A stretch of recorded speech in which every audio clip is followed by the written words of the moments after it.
মানে প্যান্ডেলটা সম্পর্কে কিছু বলুন যে কিভাবে আর কি তৈরি হচ্ছে ভাই। So welcome back to a new video from Kalyani. 2024 সালে আবার কিন্তু দুর্গাপুজোর আগে কল্যাণীতে চলে এলাম আমি ব্যাকবেঞ্চার স্ট্রিট থেকে দিব্যজ্যোতি। আর এখন কিন্তু দাঁড়িয়ে আছি আমি, বলার অপেক্ষা রাখে না, কল্যাণীর সবচেয়ে প্রসিদ্ধ দুর্গাপুজো প্যান্ডেল সেই আইটিআই মোড়ে দুর্গাপুজো প্যান্ডেলের সামনে। আর এইখানে কিন্তু এই বছর থিম হচ্ছে ব্যাংককের অরুণ মন্দির, থাইল্যান্ডের ব্যাংকক। সেই ব্যাংককের অরুণ মন্দির কিন্তু এবছর হচ্ছে। হাইট মোটামুটি 100 ফুটের মতো আপাতত আমি দেখতে পাচ্ছি, কারণ প্রোপাইটার উইলিয়াম সরকার এখন আপাতত নেই, তো ওনার সাথে আমি কথা বলতে পারছি না। কি কাজ হচ্ছে ভেতরে, কি কাজ হবে এখনও অবধি আমি না জেনে শুনে কোনো রকম কমেন্ট করতে পারবো না। তবে এটুকু বলতে পারি ভেতরে কাচের কাজই হতে চলেছে, যেমন হয় আর কি অন্য বছর। বাইরে লাইটিং হতে চলেছে যেমন হয় আর কি অন্য বছর, as usual same to same. শুধুমাত্র কাঠের বা বাঁশের এই যে স্ট্রাকচার এইগুলো আর কি আলাদা। যেটা অন্যবার টুইন টাওয়ার, তার আগের বার কি একটা হয়েছিল নিজেই ভুলে গেছি, ভিডিও করেছি। আর এবছর হচ্ছে অরুণ মন্দির। তো যাই হোক, এখান থেকে কিন্তু আমি এবার সোজা চলে যাব বোট পার্কে। যতদূর আমি শুনলাম আশপাশে যে বোট পার্ক এখনও কিছু শুরু হয়নি, তো বোট পার্ক আমি বলে দিচ্ছি কোথা দিয়ে যেতে হবে, আমি একটু যাওয়ার চেষ্টাও করব। তারপরে ওখান দিয়ে চলে যাব আমি A9 স্কোয়ার বা রথতলা, দুটোর একটাতে যাব। তো এই হচ্ছে আর কি টপ 4 কল্যাণী। যদি আসো তোমরা ঘুরতে, তো এই টপ 4 আর কি দুর্গাপুজো এই চারটেই পড়ে। তো চলো দেখি, আমি তোমাদেরকে একটা সিনেমাটিক শট দেখিয়ে দিই এখানে আইটিআই মোড়ের এই দুর্গাপুজো প্যান্ডেল অরুণ মন্দিরে। তারপরে কিন্তু সোজা বেরিয়ে যাবো এখান থেকে।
আর কি করে আসতে হবে বলে রাখি, এখানে আমি এসছি কিন্তু শিয়ালদা থেকে শান্তিপুর লোকাল বা রানাঘাট লোকাল বা কৃষ্ণনগর লোকাল, যে কোনো লোকাল ধরে কল্যাণী নামতে হবে। আর যদি কল্যাণী সীমান্ত লোকাল ধরো তাহলে কিন্তু ডাইরেক্ট ঘোষপাড়া নামতে হবে, কল্যাণী ঘোষপাড়া থেকে 2 পা হেঁটে এগিয়ে এসে কিন্তু এই কল্যাণী আইটিআই মোড়ে দুর্গাপুজো প্যান্ডেল। আর যদি কল্যাণী নামো তাহলে কিন্তু 20 টাকা ভাড়া পড়বে ওখান দিয়ে অটোতে, ঠিক আছে।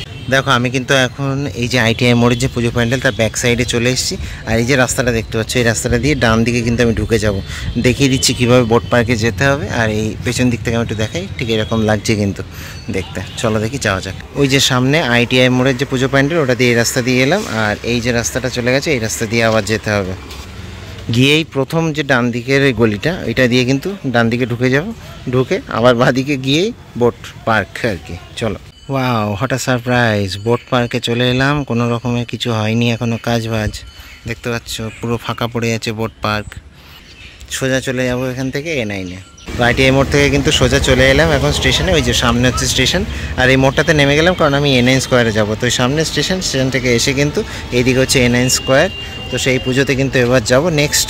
চলো দেখি, যাওয়া যাক তাহলে। তো দেখতে দেখতে কিন্তু চলে এলাম A9 স্কোয়ারে। আর এই হচ্ছে A9 স্কোয়ার দুর্গাপুজোর যে মাঠ সেটা। আর এই যে দেখতে পাচ্ছ এবছরের ভাবনা হচ্ছে দিল্লির অক্ষরধাম মন্দির। চলো দেখি এবার ভেতরে যাব, কীভাবে কী প্রিপারেশান চলছে একটু দেখিয়ে আসবো। এই মন্দির বলে রাখি কিন্তু অনেক জায়গাতেই হয়েছে, আগের বছর তোমরা তাহেরপুরে দেখেছিলে এটা। তো চলো দেখি ভেতরে যাব। এটা এনাদের ভার্সন আর কি, কল্যাণীর যে A9 স্কোয়ার তাদের ভার্সনে অক্ষরধাম মন্দির। চলো তাহলে ভেতরটাতে প্রবেশ করব। কল্যাণী আসলে মারাত্মক রোদ হয় কেন কে জানে, মানে যেদিন আসবো কল্যাণীতে চাঁদি ফাটা রোদ একদম ফেটে দেবে পুরো। বলে রাখি A9 স্কোয়ার কিন্তু আগের বছর চাঁদধাম করার মাধ্যমে এদের যে পরিচিতি সেটাকে 10 গুণ বাড়িয়ে নিয়েছিল এবং আগের বছর কিন্তু মানে সরাসরি টক্কর দিয়েছিল কল্যাণী ITI মোড়কে ভিড়ের দিক থেকেও। তো ঠিক আছে, সেই NIN স্কোয়ার দেখা যাক এবছর কতটা ভিড় টানতে তারা সক্ষম হয় আর কীভাবে তারা প্রিপারেশন করছে। বাইরে দেখতে পাচ্ছ মাঠের মধ্যে কিন্তু শয়ে শয়ে হাজারে হাজারে বাঁশ পড়ে রয়েছে, আর এই বাঁশের স্ট্রাকচার সামনে মাথায় বেশ সুন্দরভাবে তৈরি হচ্ছে, কিন্তু চওড়া বেশ অনেকটাই চওড়া, কিন্তু 100 ফুটের ওপরে কিন্তু চওড়া, এটা 100 থেকে 120 ফুট চওড়া হবে, বেশ অনেকটাই চওড়া। আর এখানে বাটামের কাজগুলো হচ্ছে, কিন্তু এই বাইরে দিয়ে দেখতে পাচ্ছ বাঁশের কাজ কমপ্লিট হয়ে গেছে মোটামুটি আর কি, পুরোটা কমপ্লিট হয়নি কারণ এখনও অনেক বাঁশ কিন্তু পড়ে আছে। তো এই বাঁশের কাজগুলো হয়ে যাওয়ার পরে বাটামের কাজ হবে, বাটামও তৈরি হচ্ছে, এগুলো দেখতে পাচ্ছ ভেতরেও তৈরি হচ্ছে। তো এইরকম কিন্তু অনেকগুলো স্টেপে আর কি এইগুলো করা হয়েছে বাঁশ দিয়ে দিয়ে, এই যে দেখতে পাচ্ছ বিভিন্ন রকমের স্টেপ বানানো হয়েছে অনেকগুলো করে, এই সবগুলোতে কিন্তু বাটাম যাবে, তারপরে আর কি কারুকার্য হবে সেই সবগুলোতে।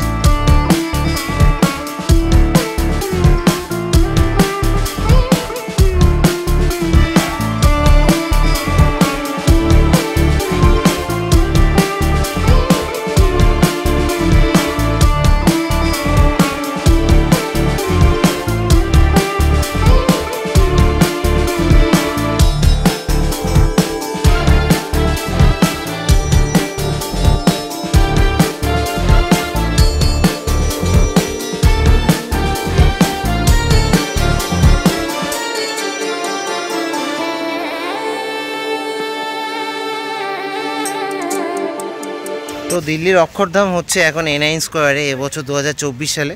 তো সেই উপলক্ষে কিন্তু এখানে যে সেক্রেটারি আছেন এই পুজো কমিটির, তার সাথে একটু কথা বলে নেব। দাদা নমস্কার, আপনার নামটা একটু বলে দিন। আচ্ছা, তো এবছর দাদা আপনার নাম? আচ্ছা, তো এবছর আপনারা দিল্লির অক্ষরধাম করছেন, তো সেটা নিয়ে কিছু বলুন, মানে প্যান্ডেলটা সম্পর্কে কিছু বলুন যে কীভাবে আর কি তৈরি হচ্ছে। ভাই প্যান্ডেলটা অ্যাকচুয়াল 3D প্যান্ডেল হচ্ছে। প্যান্ডেলে আপনি 3 দিক দিয়ে দর্শনার্থীরা প্যান্ডেল দেখতে পাবেন। আচ্ছা, এটা টোটালি 3D প্যান্ডেল হচ্ছে এবং দিল্লির অক্ষরধাম মন্দিরকে অবিকল এবার NIN স্কোয়ার পার্কের মাঠে তুলে নিয়ে আসা হবে। আচ্ছা 3D প্যান্ডেল হচ্ছে। আচ্ছা, আর বাইরে কিসের কাজ হবে? বাইরে হবে থার্মোকল আর প্লাইয়ের কাজ হবে। আচ্ছা, আর সাথে তো লাইটিং থাকছে। আর মানে কি মানে যেমন দিল্লির অক্ষরধাম তেমনই কি হচ্ছে এটা? একদম A to Z দিল্লি অক্ষরধামের আকৃতি হবে। এখানে স্ট্রাকচার দেখে আপনারা বুঝতে পারছেন, আরও যখন তৈরি হবে তখন বুঝতে পারবেন। ওখানে যে সূক্ষ্ম নিদর্শনগুলো আছে ওই সূক্ষ্ম নিদর্শনগুলো আমরা তুলে ধরার চেষ্টা করি। ভেতরে কিসের কাজ হবে? ভেতরে টোটালি গ্লাসের কাজ হবে, একটা গ্লোব আকৃতির, এবং ভেতরটা হবে একটা অভিনব সৌন্দর্য থাকবে ভেতরে। এটা দর্শনার্থীরা আসলেই দেখতে পাবে, ভেতরটা একটা অন্য চমক থাকবে। আর এবারে আকর্ষণ কি লাইটিং থাকছে? হ্যাঁ, এবারে আকর্ষণ লাইটিং থাকছে। লাইটিং